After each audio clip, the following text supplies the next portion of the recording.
आप जब बंसाली जी से मिले थे स्टार्टिंग में, जब आप मिले होगे तो आपने कैसे कॉन्टैक्ट किया उनके साथ? आप उनके पास गए थे या उन्होंने आपको कॉन्टैक्ट किया कि आपके पुराने प्रोजेक्ट्स को देखे? 300 करोड़ की फिल्म बनती है, उसमें से 300 करोड़ की फिल्में बड़ी चुनिंदा सीन वो होते हैं जो ट्रेलर में डाले जाते हैं। तो तुम्हें वहां पर उन्होंने खड़ा किया। एक दिन सुबह 11 बजे फोन आया, उससे पहले मेरी और भगवान श्री कृष्ण की वार्तालाप चल रही थी।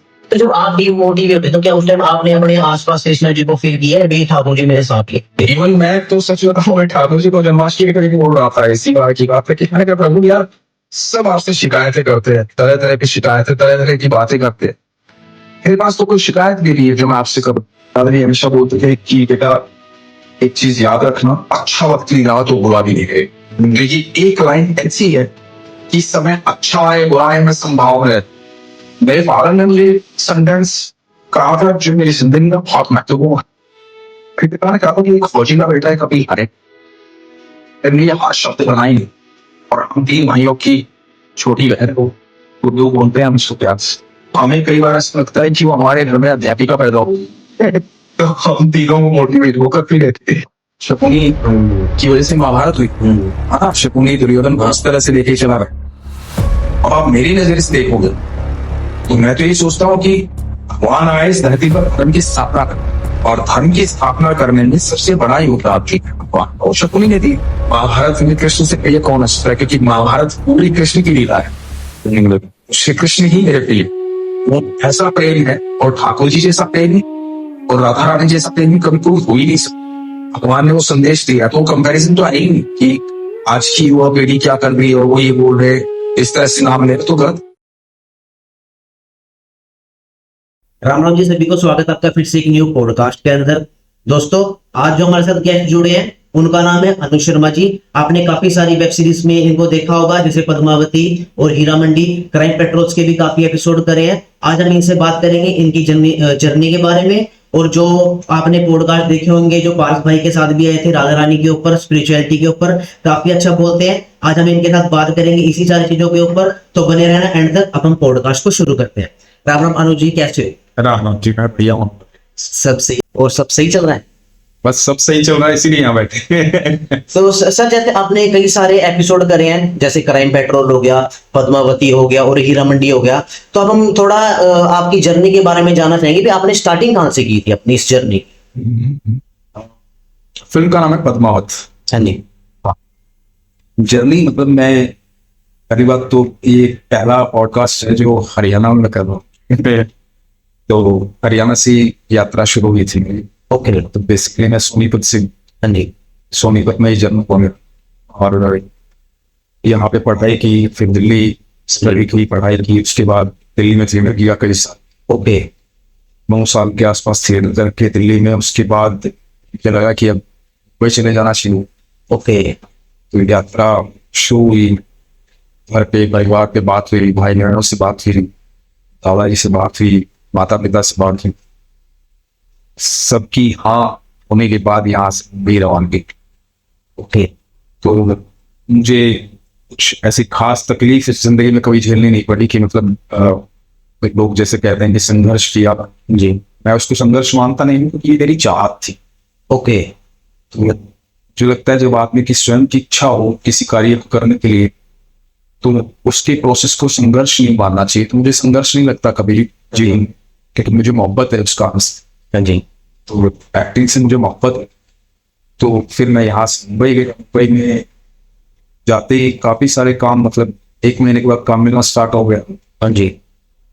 पहली फिल्म राम गोपाल वर्मा जी के साथ की, टीवी शो दिलीप कुमार सायरा बानो जी के साथ की। ओके। और उसके बाद यात्रा शुरू हुई। यात्रा के दौरान बहुत सारी फिल्में अच्छे अच्छे डायरेक्टर्स के साथ, इंडिया के जितने बिगेस्ट डायरेक्टर हैं, दिवाकर बैनर्जी, हिमांशु गुलिया, जोया अख्तर, तो इन सब के साथ काम करते करते क्या पहुंचा मेरी अंसारी जी के पास। तो अंसारी जी के साथ मैंने पद्मावत की, गंगूबाई की, हीरा मंडी की। अभी चौथा प्रोजेक्ट है लव एंड मोर। ओके। वो भी कर रहा हूँ। यात्रा जारी है एक्टिंग की, बढ़िया तरीके से ईश्वर ने दिया है, उसको एंजॉय। ओके सर, जैसे अब अब देखा जाए तो इंडियन फैमिली के अंदर कोई अगर अपने फैमिली को बोलता है ना कि मेरे को फिल्म इंडस्ट्री के अंदर जाना है, मेरे को एक्टिंग करना है, तो फैमिली वाले ना उसको रोक देते हैं भी इस काम के अंदर मत जाइए, भी काफी सालों का स्ट्रगल लगता है ना, सक्सेस होने के लिए भी तो कोई नौकरी कर ले या कुछ अपना बिजनेस कर ले। तो कभी आपकी फैमिली ने आपको थोड़ा रोकने की कोशिश की भी इस काम में मत जा, थोड़ा अपना कोई बिजनेस कर ले या किसी जॉब के लिए ट्राई मार? नहीं, मैंने बताया ना, मेरे को तो बड़ी सरलता से सब कुछ मिला। और मुझे लगता है कि ऐसा दुनिया में कौन सा काम है जो एक दिन में आपको सफलता मिले। ऐसा दुनिया में कोई भी काम नहीं है जो जिसको हम संघर्ष कहते हैं। जी। संघर्ष कब होता है? संघर्ष तब होता है जब आप अपनी इच्छा के विरुद्ध कार्य करते हैं।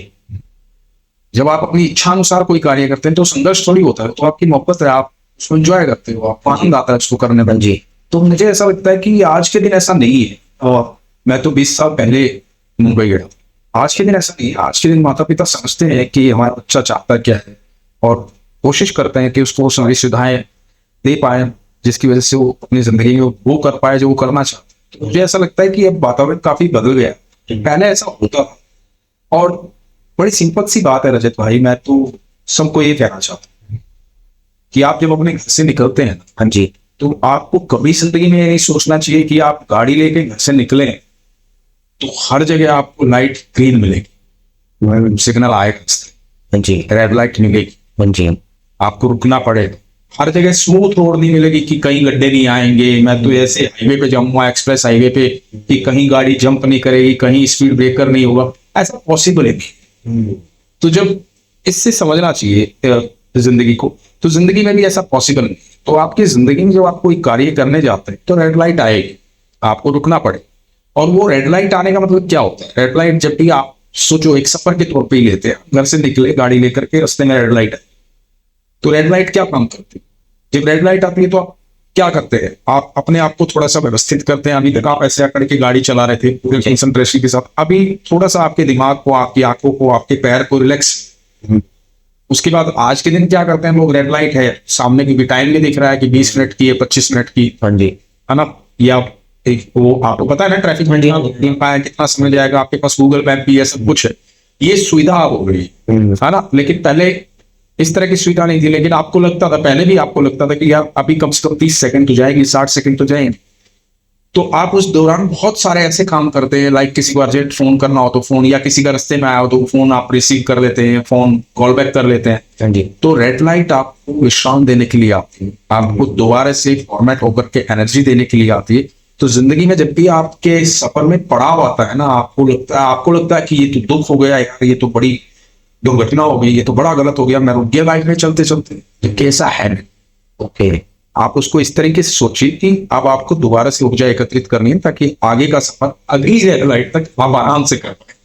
जैसे आप बता रहे थे कि कंसाली जी के साथ आपने अभी फिल्म शूट की है ना, जैसे आप बता रहे हो बबलू भाई हो गया, हीरा मंडी हो गया, तो जो आपकी अब नेक्स्ट फिल्म आ रही है जैसे लव एंड वॉर आ रही है, तो आप जब बंसाली जी से मिले थे स्टार्टिंग में, जब आप मिले होगे, तो आपने कैसे कांटेक्ट किया उनके साथ?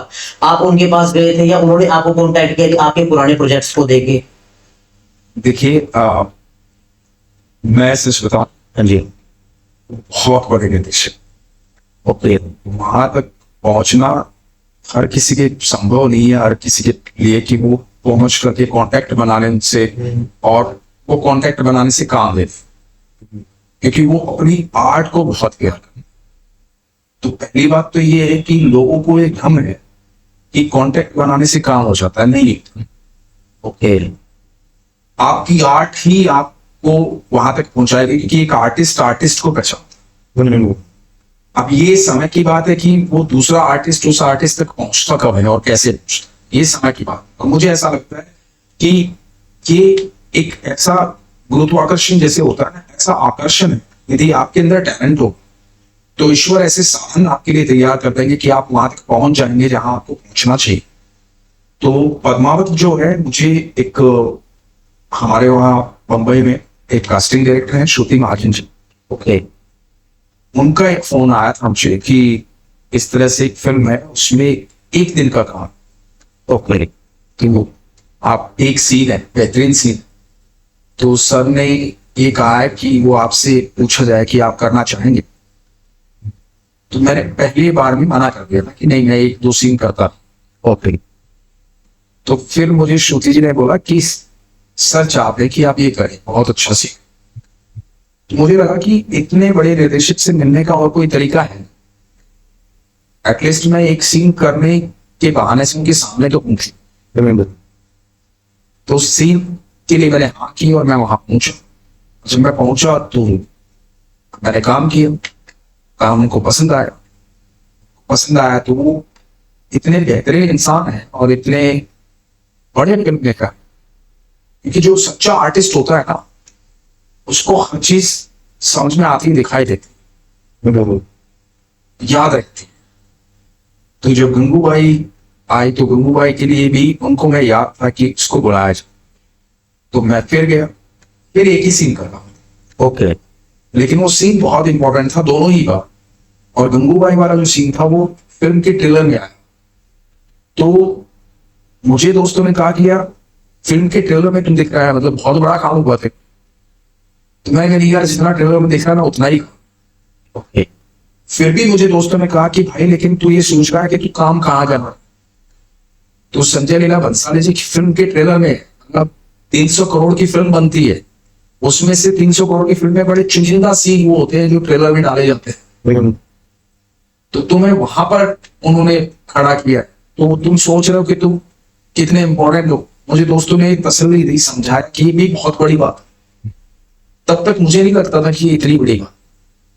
मुझे मेरे काम से प्यार था, मैं कभी बड़ा और छोटा समझता नहीं, काम करता। तो मैंने कहा ठीक है, अच्छा ऐसा है क्या।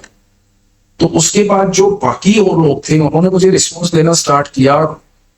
उन्होंने मुझे काम देना शुरू किया कि भाई ये तो पद्मावत में आया, ये तो गंगूबाई में आया। तो उनके लिए वो बड़ी बात थी कि यार इतने बड़े डायरेक्टर के साथ काम किया, तो मुझे और काम मिलने लगा। फिर से मैं आया हीरा मंडी। जी। तो हीरा मंडी के लिए एक दिन सुबह 11 बजे फोन आया। उससे पहले मेरी और भगवान श्री कृष्ण की वार्तालाप चल रही थी। मैं ये कह रहा था कि प्रभु इतने साल हो जाए, 27 साल हो गए करीबन एक्टिंग करते, और दुनिया में इतने चमत्कार आप करते हो, मेरे जीवन में कोई चमत्कार नहीं गई। मैं पहली बार शिकायत कर रहा था। ओके। मेरे ठाकुर से पहले शिकायत सुनी ही नहीं गई। उन्होंने मेरे बात इधर की और इधर फोन आ गया कि संजय लीला भंसाली जी आपसे मिलना चाहते हैं, आप फिल्म सिटी आ। मैं वहां पहुंचा और हीरा मंडी का जो किरदार है हामिद, से मिलने पहुंचा और करीब 15 मिनट के बाद तो मैं उसे परफॉर्म कर रहा था। ओके। मतलब रेडी 15 मिनट के बाद तो मैं परफॉर्म कर रहा था। तो मुझे चाहते ही वो किरदार में, और उस समय तक मुझे नहीं पता था ये इतना बड़ा किरदार। मुझे लगा था कि हर बार जैसे दूसरी के लिए बुलाते, इस बार भी ऐसे ही बुलाया। लेकिन जब किया तो मुझे पता लगा कि मुख्य किरदार है, बड़ा किरदार है। तो हीरा मंडी मेरी लाइफ की जो है अब तक की यात्रा की सफलता कह सकता हूँ कि अब तक जितनी मैंने यात्रा की, हालांकि मैंने जितने किरदार आज तक किए, चाहे वो क्राइम पेट्रोल हो, चाहे फिर और फिल्में हूँ, जैसे मैंने अनदेखी एक सीरीज थी, माधुरी टॉकीज एक सीरीज थी, स्पेशल ऑप्स एक सीरीज थी, और तमाम जितनी मैंने सीरीज की, 2611 एक सीरीज थी, और उससे पहले फिल्में थी, और कई सारी मैंने फिल्में की उससे पहले। तो जितने भी काम मैंने किए, काम सारे ईश्वर की कृपा से बेहतरीन काम मुझे मिले, बेहतरीन किरदार मुझे मिले, बेहतरीन किरदार किए, बड़ी शिद्दत से काम करता हूँ और मुझे बड़ा पसंद है अपना काम करना। लेकिन मैं हमेशा ये सोचता हूँ कि एक समय के लिए, एक फिक्स टाइम के लिए, जिस टाइम को मैं नहीं जानता लेकिन मेरा ईश्वर जानता, उस फिक्स टाइम के लिए मुझे इस धरती पर भेजा गया। तो मेरे लिए एक एक सेकंड जो है वो बहुत कीमती है। जो एक एक पल मेरे जीवन का बीत रहा है वो बहुत कीमती है। मुझे बड़ी ईमानदारी से उसको जिया। तो क्योंकि जब मैं यहाँ से लौट करके अपने पिता के पास जाऊं, उस क्रिएटर के पास जाऊं, मेरे ठाकुर जी के पास जाऊं, तो जब वो मुझसे मेरे सफर के बारे में पूछेंगे तो मैं अच्छे से बता पाऊं कि करूँ मैंने ये सफर किया है और कोशिश की है कि जितने लम्हे आपने दिए थे उन लम्हों को मैं ईमानदारी से जी पाऊं। तो जैसे मैंने एक चीज ये नोट करी है, जब भी आप अपनी किसी लाइफ से रिलेटेड बात करते हो तो आप ठाकुर जी को बीच में जरूर इन्वॉल्व करते हो ना। मतलब काफी आपका उनके साथ इतना स्नेह है, इतना प्यार है आपको उनके साथ। तो मैं एक ये चीज पूछना चाहता हूँ, जैसे स्टार्टिंग में जब कोई अपनी जर्नी स्टार्ट करता है तो स्टेप बाय स्टेप वो आगे बढ़ता है, तो बीच बीच में ना रुकावटें आती है। उस समय आदमी डिमोटिवेट भी होता है ना। कुछ पल ऐसा भी होगा जब वो मोटिवेट होगा, जब उसकी लाइफ में कुछ ज्यादा अच्छा हो जाता है तो डीमोटिवेट भी होता है। तो जब आप डीमोटिवेट हुए तो क्या उस टाइम आपने अपने आसपास कृष्णा जी को फील किया है भी ठाकुर जी मेरे साथ ही है? मैंने आज तक ऐसा कोई मतलब महसूस ही नहीं किया जब ठाकुर जी साथ में थे। मुझे कभी ऐसा लगा नहीं कि वो साथ में तो, और मैं डीमोटिवेट कभी हुआ नहीं। ओके। मतलब मेरी जिंदगी में मुझे नहीं लगता कि मैं कभी निराश हुआ हूं या मैंने सोचा है कि ये पल ऐसा बीत रहा है और ऐसा क्यों बीत रहा है, कोई क्वेश्चन मार्क नहीं है मेरे पास। ओके। इवन मैं तो सच बताऊं, मैं ठाकुर जी को जन्माष्टमी के कहीं बोल रहा था इसी बार की बात है कि मैंने कहा प्रभु यार सब आपसे शिकायतें करते हैं, तरह तरह की शिकायतें, तरह तरह की बातें करते हैं, मेरे पास तो कोई शिकायत भी नहीं है जो मैं आपसे करूं या आपकी ये कहूं। वो एक शिकायत जो मैंने की थी, मैंने बताया कि जिस समय हीरा मंडी में हाँ जी। वो एक शिकायत की थी और वो शिकायत भी प्रभु ने पूरी सुनी नहीं, उससे पहले फोन आ गया था, तो इसलिए मुझे ऐसा मौका भी नहीं मिला है कि मैं शिकायत करूं उनसे। तो मेरी जिंदगी में ऐसी निराशा वाली बात नहीं है, क्योंकि जो मेरा अध्ययन है, जो मेरे संस्कार है, जो मुझे मेरे माता पिता से, परिवार से, भाई बहनों से मिला है, वो बहुत महत्वपूर्ण है मेरी जिंदगी। तो वो मुझे इतना मिला है कि मुझे लगता है कि इस जन्म के लिए वो काफी है और वो लगातार मिल। तो क्योंकि मेरे पिता जो है वो एयरफोर्स में थे ओके। और उन्होंने बड़ा मोटिवेट किया है मुझे समय समय पर अपनी जिंदगी में सफर के बारे में। मेरे दादाजी ने मेरे को लाइफ के बारे में बताया। मेरे दादाजी हमेशा बोलते थे कि बेटा एक चीज याद रखना कि जब अच्छा वक्त नहीं रहा तो बुरा भी नहीं रहेगा। तो ये एक लाइन ऐसी है कि समय अच्छा आए बुरा आए मैं संभाव में रहता हूँ, क्योंकि मुझे पता है ये स्थिर नहीं है, ये बदल जाए। तो इसलिए ना ज्यादा सुख को पा करके खुश होना है, ना ज्यादा दुख को पा करके मायूस होना है। और ये बात मेरे दादाजी ने मुझे बचपन में कही थी। उसके बाद जब मैंने श्रीमद् भगवद गीता पढ़ी तो भगवान का भी संदेश यही है। तो भगवान का संदेश ही है कि संभाव है। तो एक तो मैं संभाव में रहता हूँ, इसलिए मुझे उस तरह की बातें समझ में आती नहीं।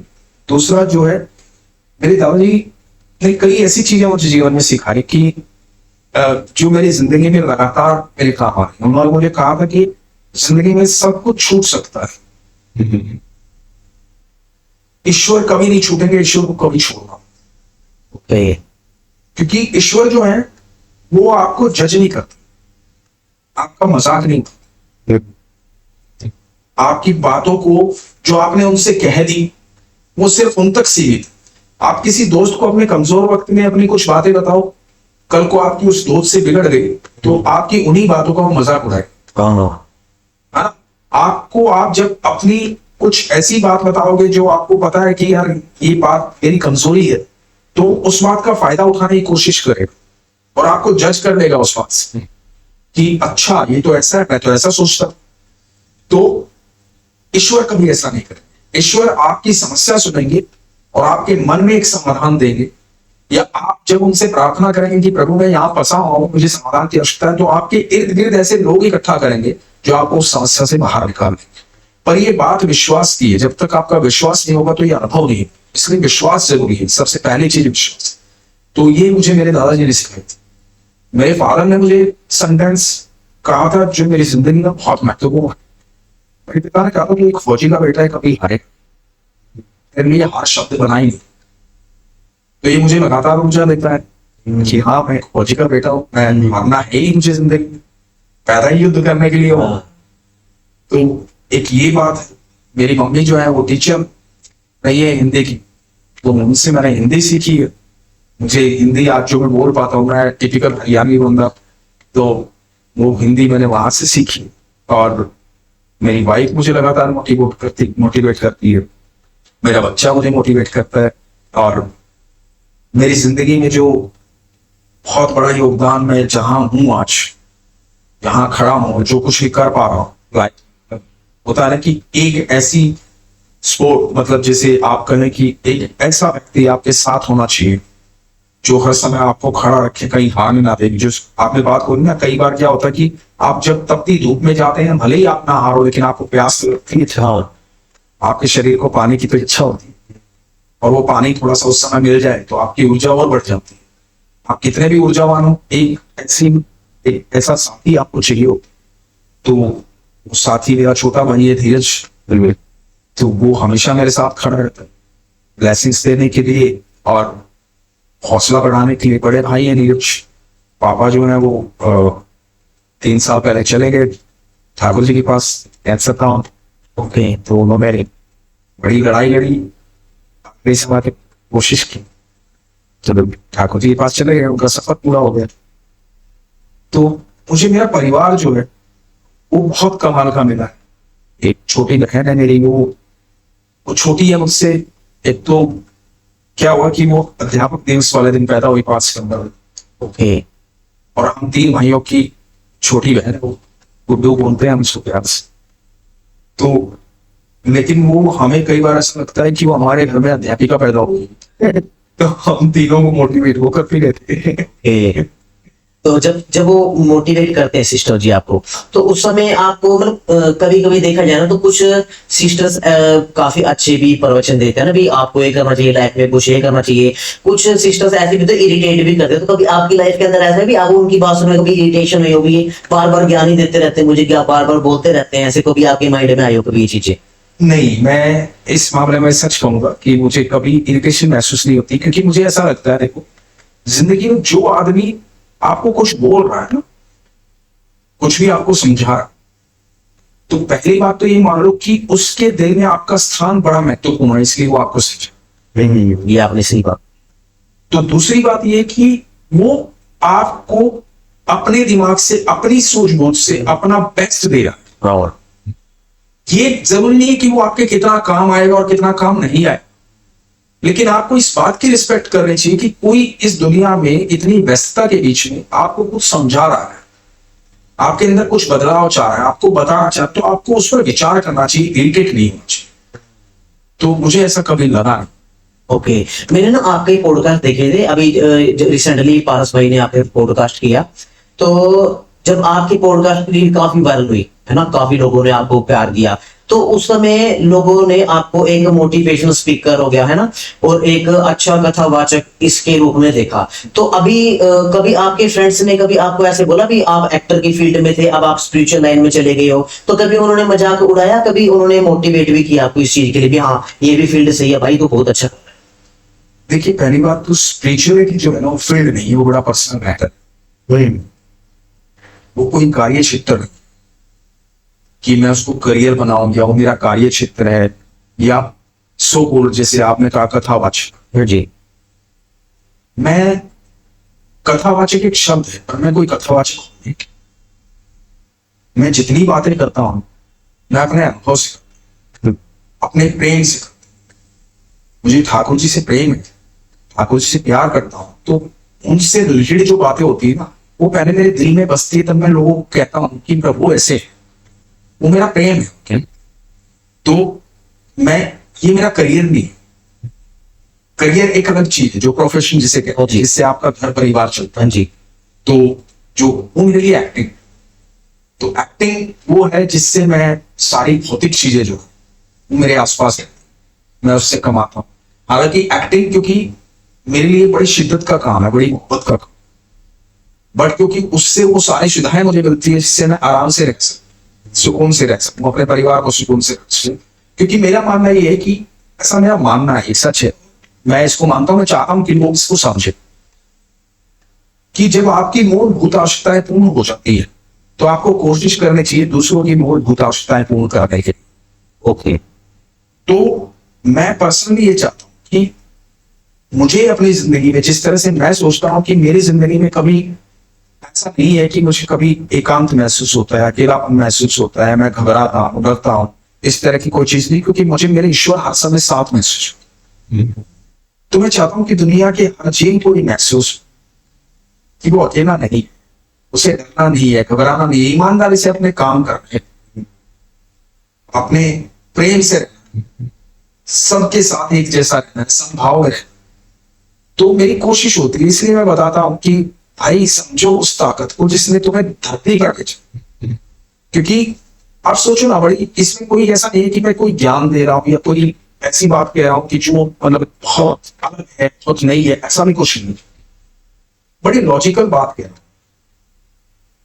हम सारी जिंदगी भटकते रहते हैं। बहुत सारे लोग एक ही जीवन में कई सारे प्रोफेशन चेंज करते हैं, कभी ये किया, कभी ये किया, कभी ये किया, फिर भी सेटिस्फेक्शन नहीं, और सेटिस्फेक्शन भी नहीं है और सुविधाएं भी नहीं है साथ में, मतलब कामयाबी भी नहीं है ना। तो वो पहले वो आत्मिक तौर पर अपने आप को नहीं समझे, पहुंचे हुए। मैं ये सोचता हूं कि आपके जन्म लेने से पहले आपकी मां के स्तनों में आपके हिस्से का दूध ईश्वर ने दे दिया, और आपके लिए उन्होंने एक परिवार जो है पहले से अरेंज करके रखा था कि इस परिवार में जन्म ले, भाई बहन माता पिता दोस्त रिश्तेदार सब तैयार करके रखे थे। तब आपको एक घर में उन्होंने धरती पर भेजा, एक माँ की कोख में, जी अब जाओ गाँव, मैंने सारी तैयारी कर दी। और ये सब करने से भी पहले, ये तो मेरी और आपकी बात हुई, हर इंसान की बात हुई, लेकिन इंसान को भी धरती से उतारने पर, धरती पर उतारने से पहले उन्होंने पहले प्रकृति का निर्माण किया। सूर्य चंद्रमा पेड़ पौधे झरने सारी व्यवस्थाएं, पक्षी, मतलब मनुष्य इस धरती पर आए तो वो आनंद में रहे, वो सारी सुविधाएं उन्होंने दी, बड़े बड़े अच्छे अच्छे फ्रूट दिए, जिसका मैं सच बताऊं पूरा जीवन काल आदमी 70-80-90 साल यहाँ धरती पे 100 साल रहता है, और उसको पूछो संतरे का रस जो है उसका टेस्ट क्या है तो नहीं बता पाएगा, क्योंकि कभी टेस्ट लिया है, वो इतना व्यस्त रहा बाकी सब चीजों बस उसको खा रहे। तो और भगवान ने ये सारी सुविधाएं दी है कि टेस्ट लो इस चीज का, मैंने तुम्हारे लिए बनाई। तो मुझे ये लगता है कि जो ईश्वर ने इतना सब कुछ बना के इतनी व्यवस्थाएं आपको करके दी, तो इसका ज्ञान हर व्यक्ति को होना चाहिए। और जब इस बात का ज्ञान हो जाएगा कि यार मेरे यहाँ पर आने की व्यवस्था की है, मैंने पूरे सफर की व्यवस्था की, तो क्यों घबराऊं किस बात से। तो मुझे लगता है कि ये संदेश सब तक पहुंचना चाहिए, इसलिए सब जगह सद्भाव होना चाहिए, प्रेम होना चाहिए, विश्वास होना चाहिए, खुश होने चाहिए, सबके चेहरे पर मुस्कुराहट होनी चाहिए, दुविधा में ना रहे। बस इसलिए मैं ये सब बोल देता हूँ।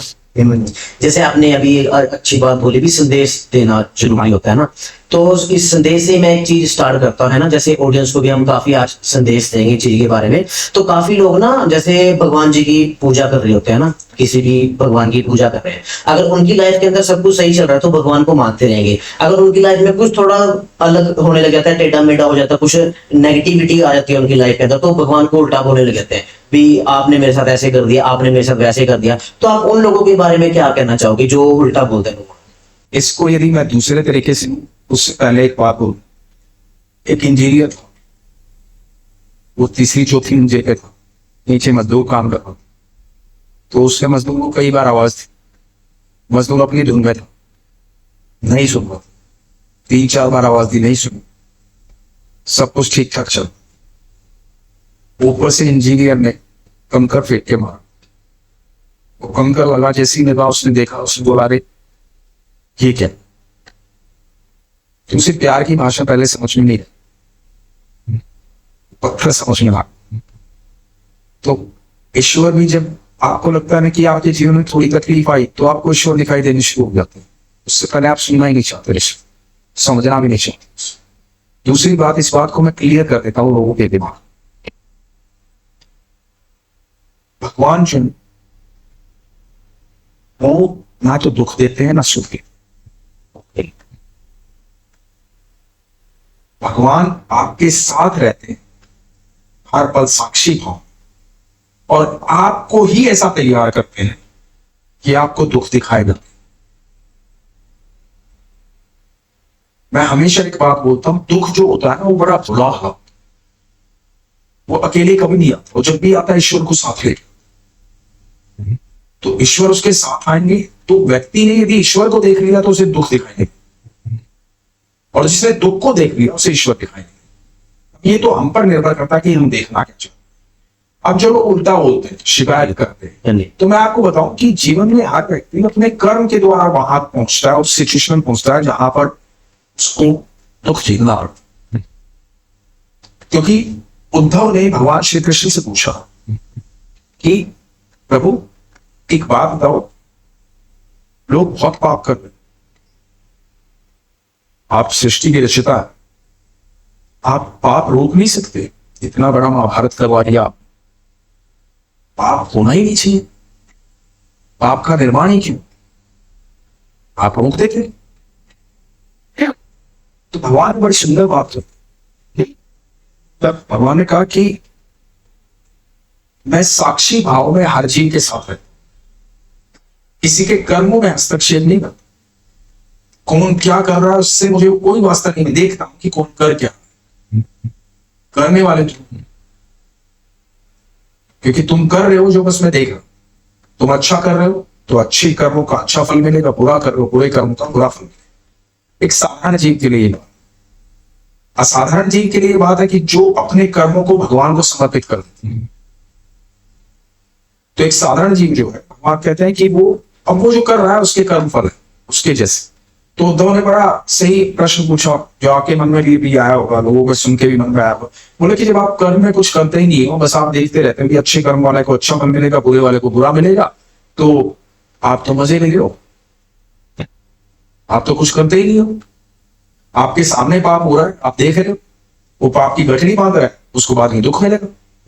जो अच्छा कर्म कर रहा है उसको अच्छा फल मिलेगा। तो आप तो साक्षी भाव में बने रहते। तो भगवान ने कहा कि नहीं, ऐसा नहीं। भगवान ने कहा कि मैं कण कण में विद्यमान हूं, ये सच्चा। जो व्यक्ति ये जानता है कि मैं हर पल हर कण में हर जगह विद्यमान, कभी कोई गलत काम नहीं करेगा, क्योंकि उसको पता है कि मैं हर जगह साथ। और जो भी कोई गलत कर्म करेगा वो सबसे पहले मुझे इग्नोर करे, और जो मुझे इग्नोर करेगा ना उससे मैं। तो आप देखते होंगे कि लोग अक्सर करते हैं, सबसे पहले भगवान को इग्नोर करते हैं गलत काम करने से। इवन एक ही घर में रहते हैं, 4 कमरे का एक घर है, एक कमरे में मंदिर बना, दूसरे कमरे में आप शराब पी, तो आप भगवान के कमरे का द्वार बंद करके आओगे या भगवान पर पर्दा करके आओगे, तो भगवान यहां नहीं है। भगवान तो यहां भी है, वहां है तो यहां भी है, भगवान तो हर जगह। तो आप पहले भगवान को इग्नोर करते हो। मैंने ऐसा एग्जाम्पल दिया जो आमतौर पे ज्यादातर होता है, मतलब ऐसे बहुत सारे उदाहरण होंगे आपके जीवन में, बहुत सारी ऐसी जगह होगी, हर चीज जो है पहले भगवान को इग्नोर करते। तो आपने भगवान को इग्नोर किया। भगवान क्या कहते हैं? भगवान को कहते हैं कि तू अपने सारे कर्मों को मुझे समर्पित। अर्जुन को यही कह रहे हैं कि तू अपने सारे कर्मों को मुझे समर्पित कर, फिर कर्म फल जो होगा वो मेरा ही हो, वो अच्छा हो या बुरा हो।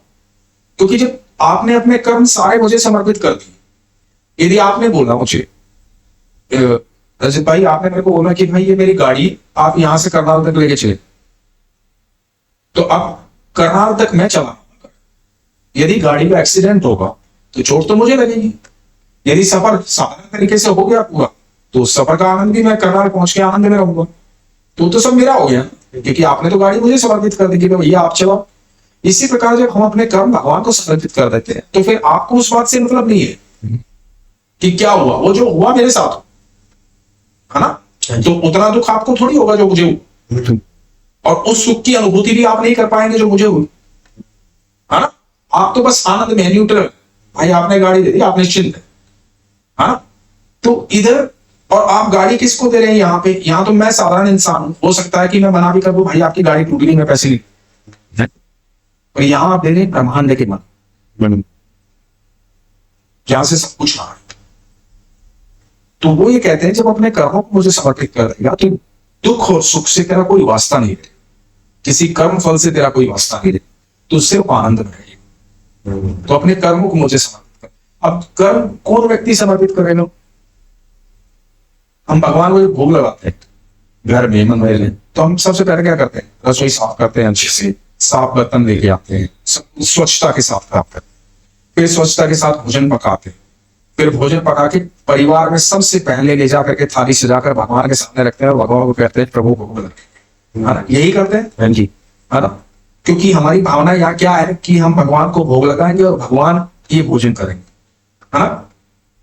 ऐसे ही व्यक्ति जब इस भाव में आ जाता है कि मुझे अपने सारे कर्मों को भगवान को समर्पित करना है, तो वो अपने कर्म भी शुद्ध रखता है, उतनी स्वच्छता के साथ कर्म करता है, क्योंकि उसे पता है कि मेरा हर कर्म मेरे भगवान को समर्पित है। तो कभी गलत कर्म करेगा नहीं जीवन में, कभी गलत कर्म नहीं करेगा। तो ठीक है, जैसे आप काफी अच्छी बातें कर लेते हो, है ना, भगवत गीता की भी और महाभारत की भी बात करते हो। मेरे माइंड के अंदर एक क्वेश्चन आ रहा है, आप उसका आंसर देना भी।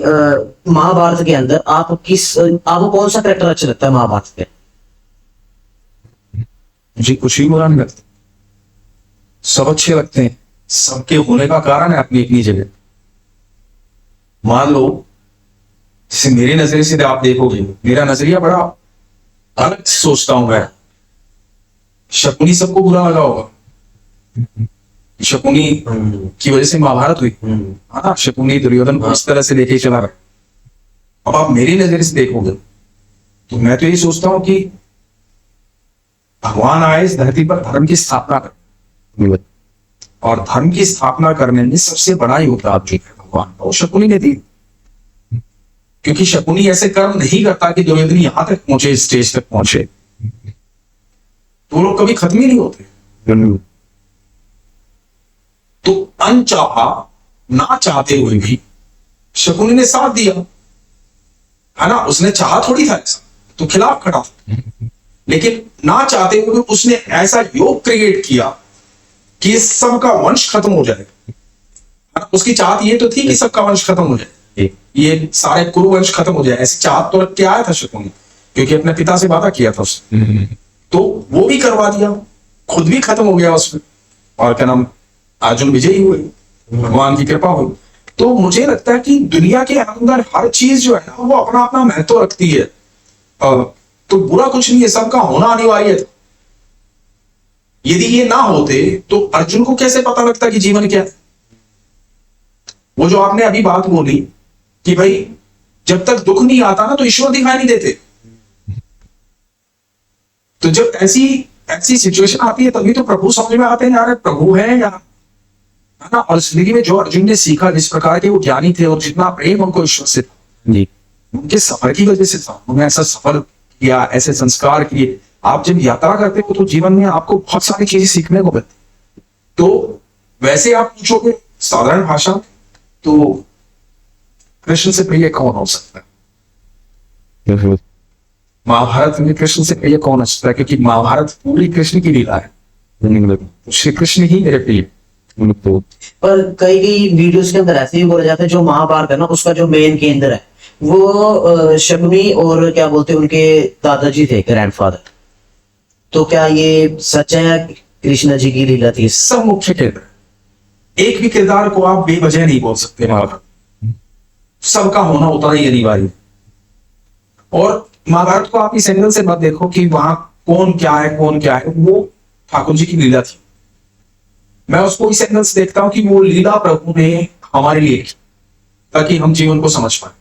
यदि महाभारत ना होती तो आज जो पूरे विश्व के पास श्रीमद् भगवत गीता का ज्ञान है वो गिना, है ना। हाँ जी।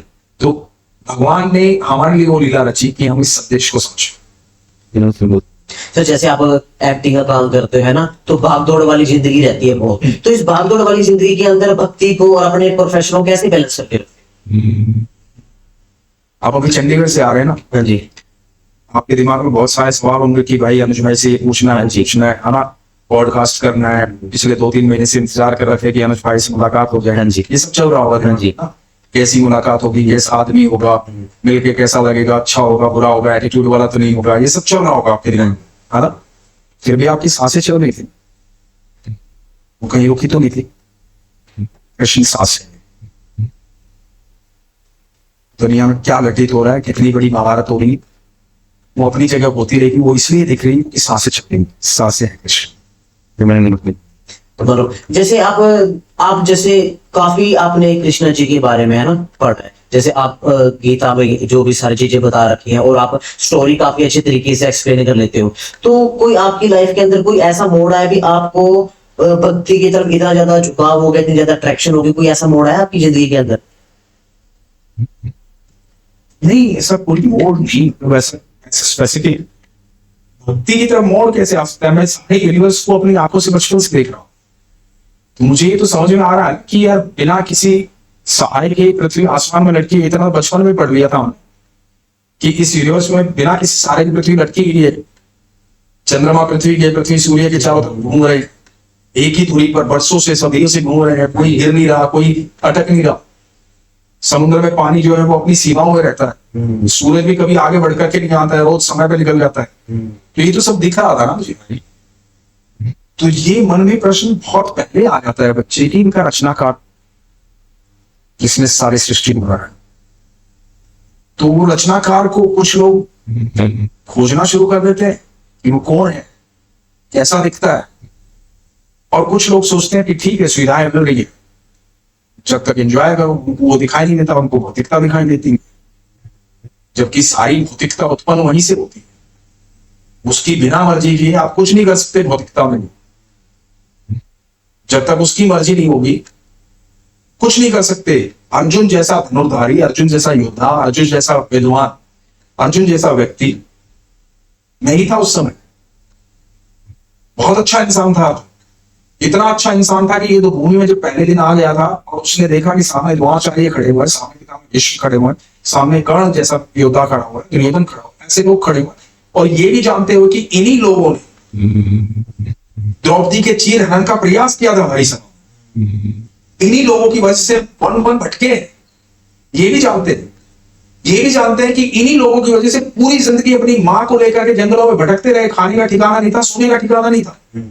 उसके बावजूद भी वो आकर के भगवान को क्या बोलता है पहले दिन कि प्रभु मुझे ये तो नहीं कर, इनको मार के मुझे तीनों लोगों का साम्राज्य मिल जाए तो भी क्या, नहीं मारना चाहिए। वो इतना अच्छा इंसान, इतना प्यारा इंसान, तो वो इतना अच्छा इंसान होते हुए भी उसको भौतिकता कब मिली? जब ठाकुर जी साथी बने, जब ठाकुर जी की इच्छा हुई कि अब इसको राजा बनाता हूं, तब 18 दिन में इतिहास पलट गया, सारे कुरुवंश को खत्म कर दिया, है ना, और बना दिया अर्जुन को। तो बिना उसकी मर्जी के तो आप भौतिकता का भी आनंद नहीं ले सकते। ये हम भ्रम में है कि हम सोच रहे हैं कि मैं जोड़ लूं, मैं जोड़ लूं। आप क्या जोड़ लोगे? राह चलते 100 लोगों से पूछो आपकी इच्छा क्या है जीवन में, बोलेंगे भाई मुझे ये बनना, मुझे ये बनना, मुझे ये बनना। ये पूछो कि ये इच्छा कब से? भाई 10 साल से, 20 साल से, 25 साल से, 30 साल से। यदि आप ही कुछ कर सकते तो 30 साल क्यों बीत गए इस इच्छा को? 10 साल क्यों बीत गए इस इच्छा को? क्योंकि आप कुछ कर ही नहीं सकते। तो जब आपको पता है कि आप कुछ नहीं कर सकते तो समर्पण क्यों नहीं दे रहे? फिर बिठाओ ना रथ पर, जब उतने अच्छे बन जाओ ना कि आपका रथ कृष्ण आके जीतो ना महाभारत 18 दिन में। ज्यादा लंबा समय नहीं है, 18 दिन में तो महाभारत थी। आपके जीवन में कहां महाभारत है? आपका जीवन तो सेकंड में सॉल्व हो जाएगा। जैसे आपने बताया भी अर्जुन को काफी सारा मिला है ना श्री कृष्ण जी का, तो अर्जुन के बारे में आपने चीज बताई। मैं कर्ण के बारे में पूछना चाहता हूँ, आप कर्ण को कैसे देखते हो, कैसा लगता है आपको? देखो कर्ण बहुत समझदार था। क्या होता है कि हम कितने भी समझदार हो, कितने भी ज्ञानी हो, कितने भी विद्वान हो, कितने भी बड़ा योद्धा हो, यदि हम कर्म और कर्म के दोष को नहीं पहचान सकते ना, तो हमारी सारी बुद्धि जो है, सारी विद्वता जो, जितने भी विद्वान, जितने बड़े योद्धा हो, सब ने कर्ण ने वही की। कर्ण बहुत अच्छा इंसान, एक अच्छा मित्र भी। दुर्योधन का तो बहुत अच्छा मित्र था, बहुत अच्छा योद्धा भी था, और भगवान का प्रिय भी था। ऐसा नहीं कि ठाकुर जी से प्यार नहीं करते थे, ठाकुर जी से प्यार करते थे। क्योंकि एक वाक्य बताता हूं आपको। जब युद्ध हो रहा था तो मैं इसको साधारण भाषा में बताऊंगा ताकि सब समझ पाए। जब युद्ध हो रहा था तो अर्जुन एक तीर चलाता था, तो कर्ण का रथ जो है 5 योजन पीछे जाता, मान लो कि 5 किलोमीटर पीछे, ठीक है, साधारण भाषा। और जब कर्ण तीर चलाता था तो अर्जुन का रथ 2 किलोमीटर पीछे जाता था। योजन का 8 किलोमीटर नहीं होता ना, साधारण भाषा। तो वो इतना पीछे जाता था, फिर भी तारीफ जो है भगवान श्री कृष्ण कर्ण की करते। तो अर्जुन से आने गया, अर्जुन ने कहा कि प्रभु मतलब मैं तीर लगाता हूं, मैं वार करता हूँ, ये 5 किलोमीटर पीछे जाता है, ये वार करता है 2 ही किलोमीटर पीछे जाओ, फिर भी आप तारीफ कर रहे हैं कि वाह कर्ण वाह, क्या बात है, क्या बात है। तो भगवान ने कहा था कि अर्जुन जब वो तीर चला रहा है तुम 2 किलोमीटर पीछे जा रहे हो, जब तुम तीर चला रहे हो 5 किलोमीटर पीछे जा रहे हो, लेकिन तुम देख रहे हो कि तुम्हारे रथ पर बैठा कौन? ऊपर बजरंगबली, नीचे सारथी स्वयं है। उसके बावजूद वो इतनी क्षमता रखता है कि 2 किलोमीटर पीछे भेज रहा है। सोचो हम नहीं होते तो तुम कहां होते? तो ऐसा नहीं कि भगवान उसे प्यार नहीं करते। भगवान हर प्रतिभाशाली व्यक्ति को जो ईमानदारी से अपने जीवन को जीता उससे प्रेम करते। भगवान उसकी प्रतिभा से प्यार करते थे, बहुत प्रतिभावान थे, लेकिन उसको धर्म और अधर्म में फर्क करना नहीं आया, समझ में नहीं आया। आप सोचो, सबसे बड़ा उदाहरण दे, पितामह भीष्म उंगली पकड़ करके चलना सिखाया था अर्जुन, फिर भी भगवान ने क्या कहा? आप गुरु द्रोणाचार्य गुरु थे, शिक्षा भी, फिर भी भगवान ने क्या कहा? मार। क्योंकि ये सब अधर्म की तरफ खड़े थे। ये इतने बुद्धिमान होते हुए, इतने ज्ञानवान होते हुए इनको धर्म और अधर्म में फर्क करना नहीं आता। तो यदि आप गलत पक्ष में खड़े होंगे तो आपको भोगना ही पड़ेगा। तो कर्ण ने भाई बस। सर जैसे राधा जी और श्री कृष्ण के प्रेम के बारे में काफी लोग बोलते हैं, भी बहुत पवित्र है ना, काफी सोल कहते हैं, कोई बोलते हैं कि अलग सोल है, कोई कहता है एक ही सोल है। और आज के समय में देखा जाए तो प्रेम को लोगों ने एक खिलौना टाइप बना दिया है ना, आज किसी के साथ प्रेम करा, उसके बाद ब्रेकअप किया, फिर अगले दिन किसी और के साथ रिलेशनशिप में आए। तो अब इसके बारे में क्या कहना चाहोगे और क्या संदेश देना चाहोगे आज के युवा को जो इस चीजें कर रहे हैं? पहले तो देखो, ये शब्द ही गलत। जिस सोसाइटी से आप प्रेम शब्द को जोड़ रहे हैं, वो सोसाइटी और प्रेम दोनों भिन्न भिन्न चीज है। कि जहां प्रेम होगा वहां कभी ऐसा नहीं होगा कि आज ये है कल वो है परसों। वो प्रेम है ही नहीं, वो आकर्षण। तो और आज और कल की बात नहीं है। ऐसा नहीं कि आज प्रेम नहीं है, तो होगा, डेफिनेटली प्रेम कहीं ना कहीं होगा। बहुत लोग होंगे जो प्रेम करते होंगे, प्यार को समझते होंगे, प्यार की पवित्रता होगी, बहुत लोग होंगे ऐसा नहीं कि कमी है। ये हम पर भी निर्भर करता है कि हम क्या सुन रहे हैं। हमें नेगेटिव चीजें ज्यादा दिखाई देती है, क्योंकि हम एक बड़ी सिंपल सी बात है कि हम जैसे भीतर से है ना, दुनिया वैसी दिखाई दे। यदि एक व्यक्ति ऐसा रहा है कि उसने जिंदगी भर कुकर्म किए, गलत काम किए, पराई स्त्री को बुरी नजर से देखा है, दूसरी लड़कियों को ऐसे देखा है, दुर्व्यवहार किया उनके साथ, और फिर उसका विवाह हो जाता है और गलती से उसकी यहाँ एक कन्या जन्म ले लेती, तो वो अपनी बेटी को इतनी सावधानी से पालेगा क्योंकि उसको हर आदमी के अंदर वो खुद दिखाई देगा। तो हर जगह उसको बंदिशों में रखेगा, नहीं बेटा ऐसा नहीं चलना, ऐसा नहीं चलना, क्योंकि वो खुद इस मार्ग से होकर गुजरा, वो खुद ऐसा रहा है, इसलिए उसको सब वैसे ही दिखाई देंगे।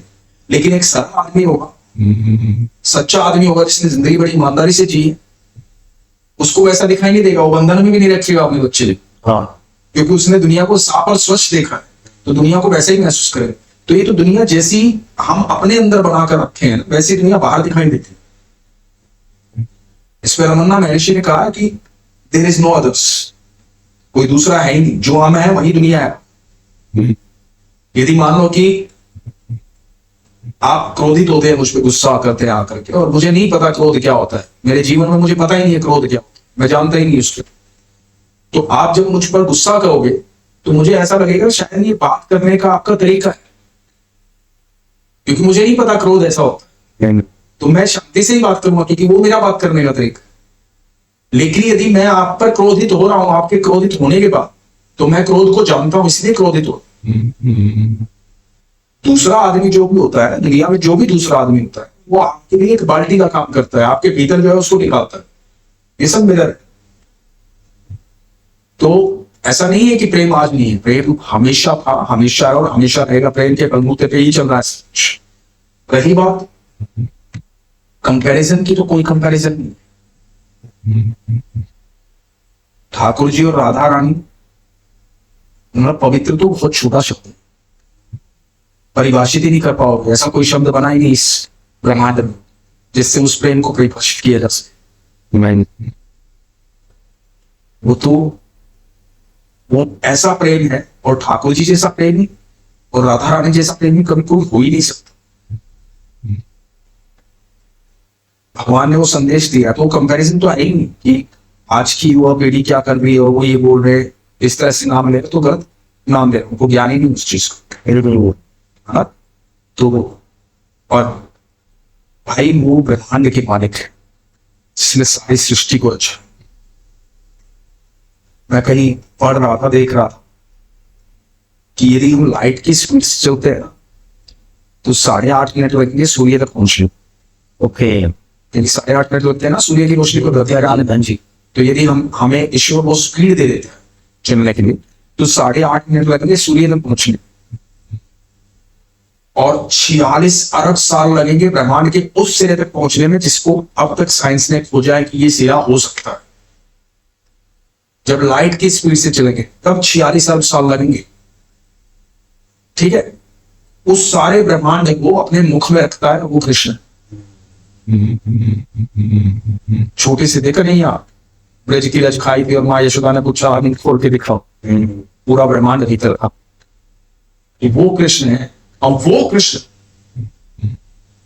जो अनंत ब्रह्मांड का रचयिता है, यदि वो भी किसी के चरणों में बैठा हुआ है तो वो राधा है। तो उस प्रेम को तो आप शब्दों में बता ही नहीं सकते।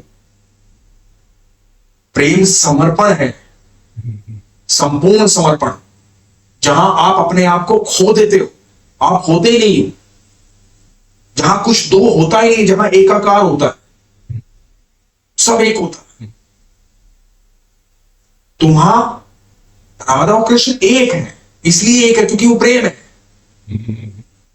प्रेम ये नहीं होता कि प्रेम मतलब, प्रेम का तात्पर्य ये नहीं है कि आप ये चाहें कि आप बदलाव चाहें कि उसके अंदर ये बदलाव, वो मेरे लिए ये करे, वो मेरे लिए ये करे, वो मेरे लिए, ये प्रेम नहीं है।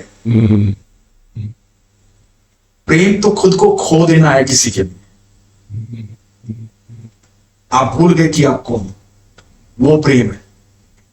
तो प्रेम तब होता है जब आप गुम हो जाते, जब दो नहीं होता, कुछ सिर्फ एक रह जाता, वो प्रेम है।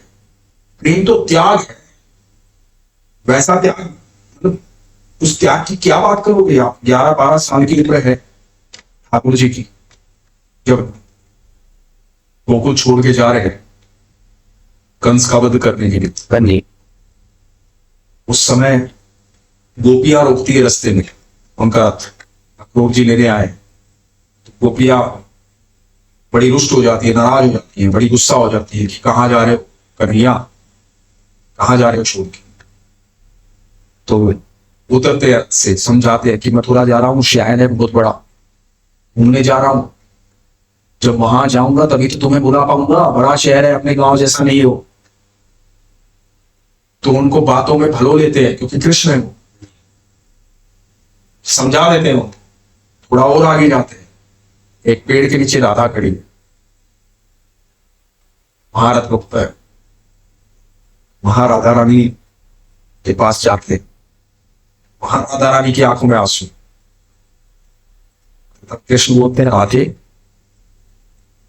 तुम क्यों रो रही, तुम्हें तो पता ना कि धरती पर आया कि मेरी जिम्मेदारियों का सफर। तब राधा कहती है कि तुम इस दुनिया के लिए आए थे और मैं तुम्हारे लिए आई थी, तो क्या इस पीड़ा को महसूस करने का अधिकार भी नहीं है? तो आप सोचो वो त्याग कितना बड़ा है कि इधर कृष्ण कह रहे हैं मेरी जिम्मेदारियों का समय आ गया, मुझे जाना होगा, और इधर वो राधा से विदाई लेते हैं हमेशा हमेशा के लिए। कहा जाता है उसके 100 साल बाद, 90 साल बाद, जब कृष्ण 90 साल के हुए और महाभारत का युद्ध जब हुआ था, कहा जाता है तब मुलाकात हुई थी राधा रानी के कृष्ण से। तो आप सोचो 80 साल उस प्रेम में बाट जो होना, उस प्रेम को जीवित रखना साधारण बात नहीं, क्योंकि वो एक है, क्योंकि विरोधाभास नहीं है, क्योंकि एक दूसरे की भावनाओं को समझते हैं, एक दूसरे की ड्यूटीज को समझते हैं। वो अलग कैसे हो सकते हैं? कहने को राधा और कृष्ण है, तो वही है सृष्टि के रचयिता, वो एक ही है। तो वो तो हम कंपैरिजन कभी जीवन में कर ही नहीं सकते। रही बात आज की पीढ़ी की, तो आज की पीढ़ी को ये प्रेम समझना चाहिए, सीखना चाहिए उनसे, उस भावना को जागृत करना चाहिए भीतर, कि किसी का निर्माण होते हुए देखना और उसमें योगदान देना प्रेम है। किसी के निर्माण को ध्वस्त करना और अपनी भावनाओं को ज्यादा महत्व देना वो प्रेम नहीं है। एक दूसरे के लिए जब खो जाते हैं तब प्रेम होता है। और ऐसा नहीं है कि हमारे समाज में, हमारे देश में, हमारी दुनिया में प्रेम नहीं है। प्रेम है, आज भी है और प्रेम हमेशा है। तो प्रेम करने वाले बहुत है दुनिया। जैसे आपने बताया कि बचपन में कृष्णा जी ने मिट्टी खा ली थी, है ना? और रज। हाँ, रज। तो और देखा जाए तो वृंदावन के अंदर जब जाते हैं लोग अपने शरीर के ऊपर रज लगाते हैं ना, और वहां पे खेल रहे होते हैं मिट्टी के अंदर, तो उनका क्या भाव है? वो उस मिट्टी के अंदर इतना खेल रहे होते हैं, कूद रहे होते हैं, अपने शरीर से लगा रहे होते हैं। आप इसके बारे में थोड़ा बताइए। अच्छा, आप एक बात बताइए रजत भाई। हाँ जी। मेरा प्रश्न इससे पहले, हाँ जी। आपने कभी प्यार किया किसी माँ से, बाप से, भाई से, बहन से, किसी से? हाँ जी। कितने साल के हो गए हैं? मैं अभी 22। 5 साल की उम्र में कभी ऐसा समय आया है कि जिससे आपने बहुत प्रेम किया हो, कुछ दिन के लिए घर से दूर चला गया हो? अब वैसे तो अभी एक सप्ताह के लिए, 4 दिन के लिए? हाँ जी, मेरे मतलब तो ये। हाँ जी। और आपको बहुत याद आई? हाँ जी। याद आई बहुत? हाँ जी। तो अब तो खैर बहुत सारी सुविधाएं हो गई, आपके जमाने में फोन हो गया, ये सब। लेकिन जब बहुत याद आई होगी तो जिस बिस्तर पर माँ सोती है उस बिस्तर को देख के महसूस होता होगा ना कि इस टाइम रोटी के लिए मुश्किल थी, इस टाइम पूछती थी बेटा खाना खा लिया कि नहीं खा लिया, लस्सी पी ली कि नहीं पी ली, है? वो तकिया जिस पर वो बिस्तर सिराना रखती है, तो आपने कभी स्पर्श करके देखा उस बिस्तर को, उस तकिए को, उसकी वस्त्रों को जो पहनती है उन 4 दिन? मैं वहीं से जाता हूँ जहाँ माता सोते हैं। है ना? क्यों सो जाते हो? क्योंकि आपका प्रेम बस रहा है, वो भावना है वहां पे, वो इमोशन है वहां। इसलिए आप उस बिस्तर पर उस माँ को महसूस करना चाहते हो जो माँ नहीं है अभी, 4 दिन के लिए गई, 4 दिन बाद लौटेगी, लेकिन वो 4 दिन आप नहीं रह पाए माँ।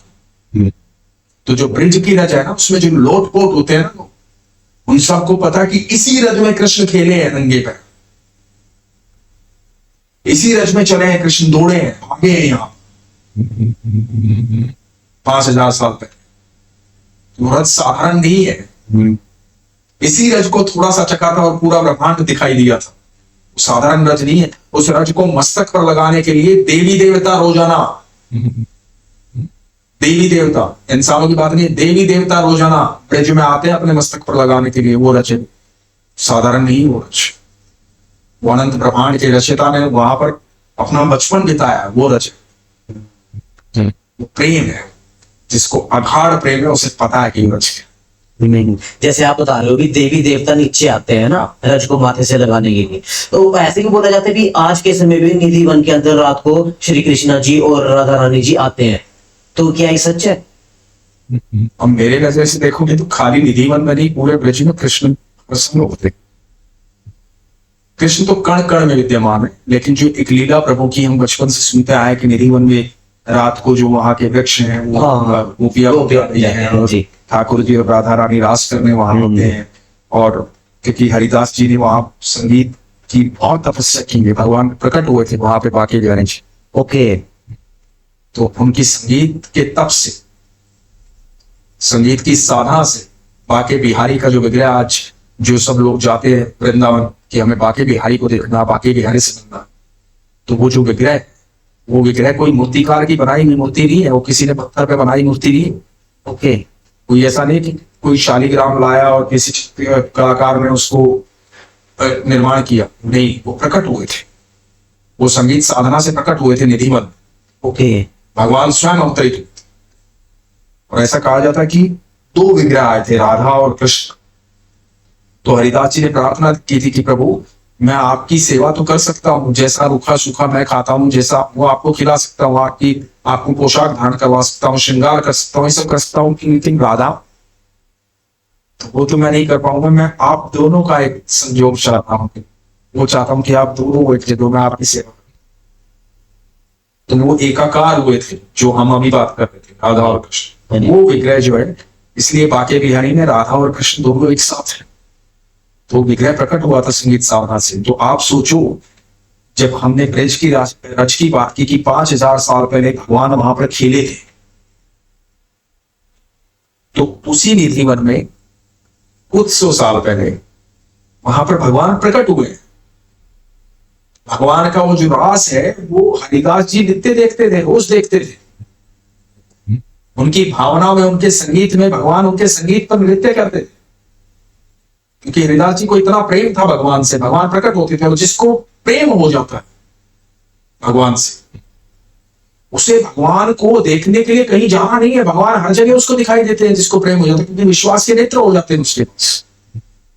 तो जो विश्वास के नेत्र हरिदास जी के पास थे, जो हरिदास जी देखते थे अपने भाव में भगवान का रास होते हुए, तो वो जो घटित होता था, तो वो घटित आज भी होता है, क्योंकि वो घटित होता ही रहता है, लेकिन उसको देख कौन सकता है? जिसके पास हरिदास जी जैसे विश्वास के नेत्र, जिसके पास वो भावना, उसको कृष्ण दिखाई देंगे आज भी।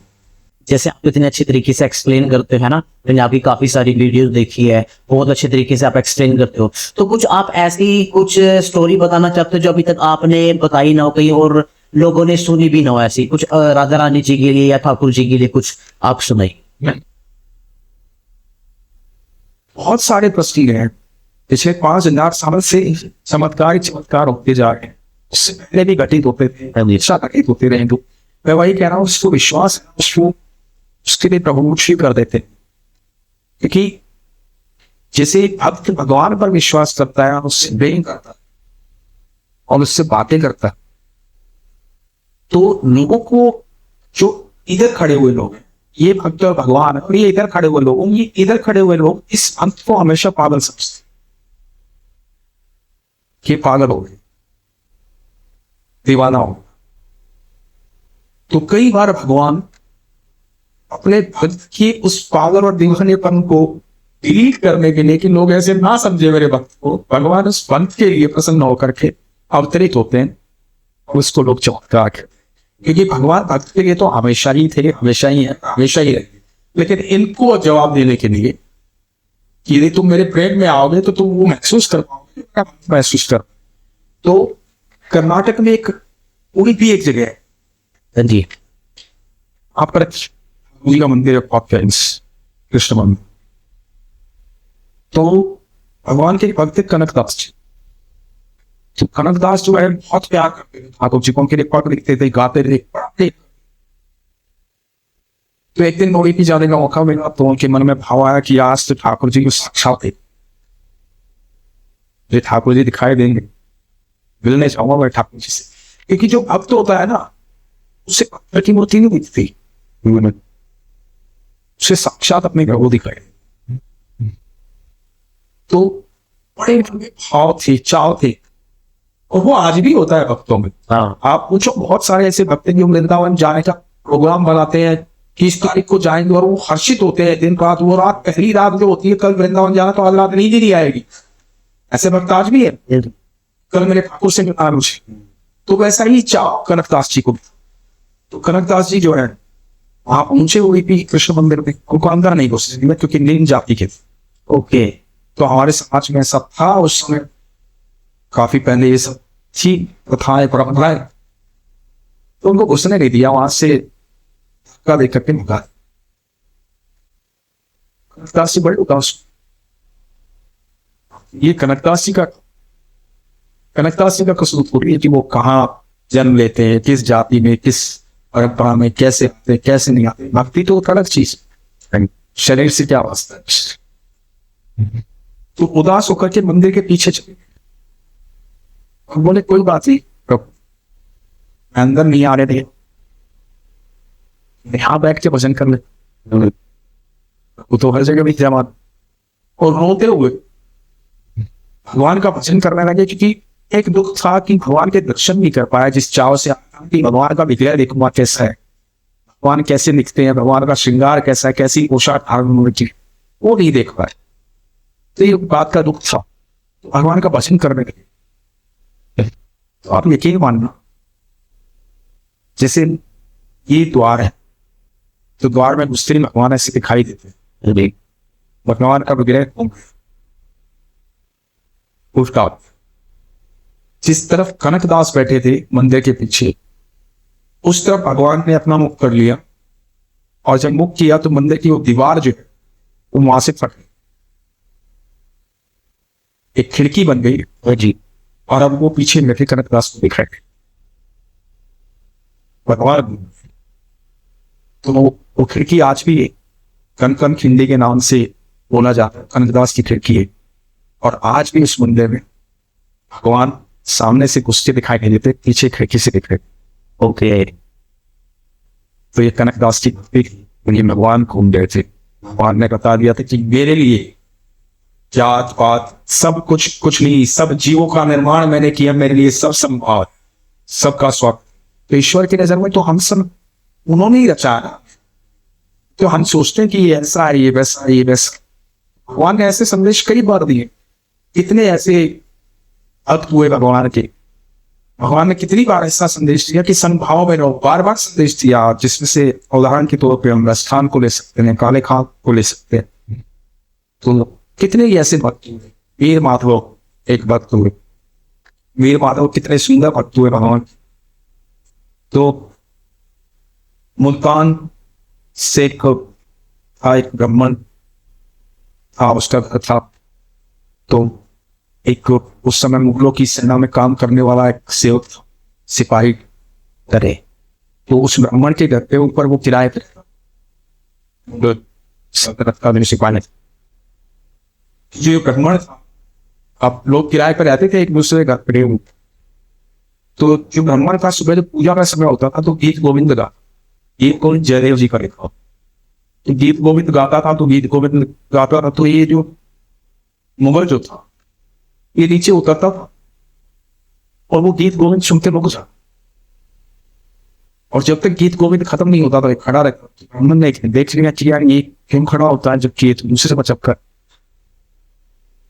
और ब्राह्मण क्योंकि भगवान का भक्त था इसलिए उसको इस तरह के भाव भी मन में नहीं आते। तो उसने पूछ लिया कि आप क्या सीखते हो? उन्हें जो आप गाते हो ना आपको अच्छा लगता है? मुझे बहुत अच्छा लगता है। ना आपको समझ में आता है क्या गाते? बोला मुझे समझ में तो नहीं आता पर मुझे बड़ा आनंद आता है जब आप। ब्राह्मण ने कहा आप समझना चाहते हो? बोले मैं समझना भी चाहता हूँ, मैं सीखना भी चाहता हूँ। ब्राह्मण ने कहा कि ठीक है मैं आपको समझाता हूँ। ये हमारे ठाकुर जी की स्तुति है, जयदेव, ये हमारे ठाकुर जी की स्तुति है, जयदेव जी की लिखी। तो मैं आपको सिखाता हूँ। तो अब ब्राह्मण जो है उनको सिखाने थोड़े दिन जब सीख गए तो ब्राह्मण ने बताया कि इसके कुछ नियम। जब हम गीत गोविंद गाते हैं तो उससे पहले भगवान को आसन देते, आसन देकर कि भगवान गीत गोविंद को सुनने से चाहा।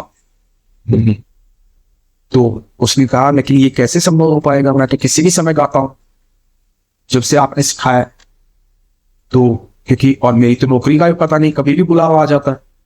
तो ब्राह्मण ने कहा कि जिस समय आपकी नौकरी का समय ना हो, जब आप शांति में बैठे तो आप तब गीत गोविंद गाइए, भगवान कहने की तरफ तब गीत गोविंद करिए, भगवान सुनने आएंगे तो आपको भी आनंद आएगा और भगवान भी आनंद देंगे। तो उसने कहा कि ये तो कोई संभव हो ही नहीं सकता, मैं अपने आप को कैसे, मैं कैसे नियम में बांधू? मेरा तो हर समय मन करता है मैं गाऊं, मैं कैसे रुकूंगा? तो मैं नहीं रुक पाऊंगा और मेरा तो ज्यादातर समय घोड़े पर ही बीत जाता है। तो फिर ब्राह्मण ने कहा कि ठीक है भाई, भक्ति को कौन रोक सकता? कहा कि जब आप घोड़े पर बैठते हो तो घोड़े की जो आगे जगह होती है उस पर एक पेशा लीजिए आसन भगवान का, और तब गीत गोविंद करेंगे। तो बोला कि ठीक है ऐसे करो। तो एक दिन अचानक से, अब ये रोज ऐसे ही करता, भगवान का आसन ले जाता, घोड़े पर बिछाता और क्या गीत गोविंद गाता। एक दिन अचानक से बुलावा आ गया रात में महल से, इसको कहीं जाना पड़ गया, ये आसन देना। अब घोड़े पर जो है ये बैठा, इसको घोड़े पर लंबा सफर कर तय करना, आसन बिछाए और ये गीत गोविंद गा रहे। गीत गोविंद गाता गाता गाता गाता आगे जा रहा था। तो इसको थोड़ी देर बाद कि पीछे घोड़ों की आवाज थोड़ा डर गया, आगे पीछे जैसे जैसे मेरा घोड़ा चल रहा, पीछे घोड़ों की आवाज आ रही है, घोड़े नहीं गाते। तो ये थोड़ा रुक करके बड़ी हिम्मत करके इसने पीछे देखा, पीछे एक 8-10 साल मोटी मोटी वाला हुआ सुंदर सा वो पीछे दौड़ रहा है एक बड़े से उत्तर अच्छी आप बुला रहे गाओ ना जो गा रहे थे तुम गाओ मैं आप बोला हाँ मैं सुन रहा था तुमने आसन नहीं बिछाया ना आज तो मुझे तो तुम्हें सुनना था तुम्हारे पीछे पीछे थोड़ा चला आया मैं बंद तब ये नतमस्तक इसको पता लगा कि भगवान गीत गोविंद सुनने रोज आते थे आज आसन नहीं बिछाया तो साक्षात ये वहां से वापस लौटा और इसने नौकरी छोड़ी और ठाकुर जी की भक्ति में रख के इसका नाम बाद में प्रसिद्ध हुआ वीरपा था। ओके तो भगवान की लीला है और समय भगवान लीलाएं करते रहे। सर आप काफी अच्छे तरीके से एक्सप्लेन करते हो। जब आप बोल रहे हो ना मतलब ऐसा लगता है कि आप बताते हो आपको सुनने का मन करता है काफी, है ना। और ऑडियंस ने तभी आपको इतना प्यार दिया क्योंकि आपकी जो बताने का जो एक्सप्लेन करने का जो तरीका है ना वो इतना प्यारा है ना, मन करता है कि आपको सुनते रहे, है ना। इतना प्यारा बोलते हो आप और काफी आपने इतनी सारी चीजें आपने सीखी भी, है ना। और जो कृष्णा ने उपदेश दे रखे आपने वो सारे अपनी लाइफ के अंदर फॉलो भी किए और काफी आपके ऊपर कृपा भी है ठाकुर जी की। तो मेरे को तो काफी अच्छा लगा आज का पॉडकास्ट आप याद करके और काफी कुछ सीखने को भी मिला ऑन कैमरा भी और जो ऑफ कैमरा भी आपने मेरे को काफी चीजें बताई। आपका जो माइंड सेट है ना सर, मैंने एक चीज नोट करी है, काफी ज्यादा हाई लेवल का आपका माइंड सेट है। तो आप नेगेटिव चीजों के अंदर भी पॉजिटिव व्यू देख लेते है ना हर एक चीज का। तो मैं तो यही चाहता हूँ मेरा भी माइंड सेट ऐसा ही हो और मैं काफी लाइफ के अंदर ग्रो करूँ। तो दोस्तों कैसा लगा आपको पॉडकास्ट जरूर बताना। मिलते हैं आपके साथ नेक्स्ट पॉडकास्ट के अंदर, तब तक के लिए राम सर जी, आपका बहुत बहुत धन्यवाद अपना कीमती समय देने के लिए और हमारे ऑडियंस को इतना सारा सब कुछ बताने के लिए। राम हरे कृष्णा, ईश्वर आपको खुश रखे और सारी ऑडियंस जो सुन रही है जो नहीं भी सुनी कभी फिर सुनेगी उन सबको विश्वास। Thank you.